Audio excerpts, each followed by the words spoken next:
Hello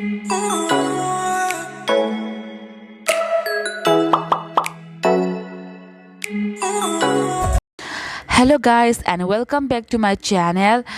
Once again, mayam punamukpu taram nokcheri aigi anauba update siga aduga ngasigi recruitment sina Air Force ta interesting leraba ichini naw singini adudi matamang hande video se hawrasi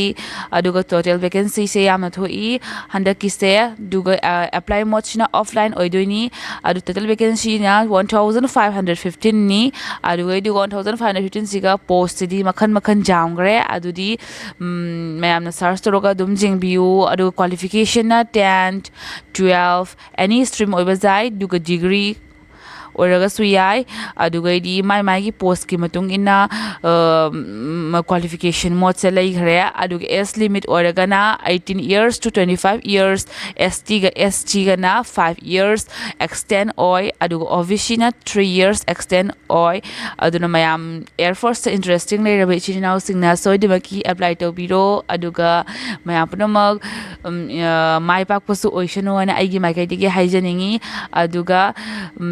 aigi channel sibu ajangbi reiba viewers singna ahan bai aigi channel sibu yengbi taraga di subscribe to shinbiramu like and share toba kaubiganu aduga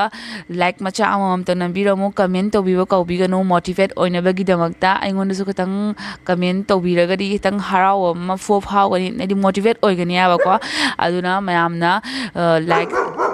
akoy keji langra ngango zadre amta aduna mayamna subscribe to shinbiramu like and share to kaubiganu forward to view amaga adudi amasu khamga taragadi mayam apply to buda nungai gani and khali offline mode ni aduna next video da anauba updates puduna lakchege adudi video se matang sigalo shenjarage like number kaubiram ganu ko bye bye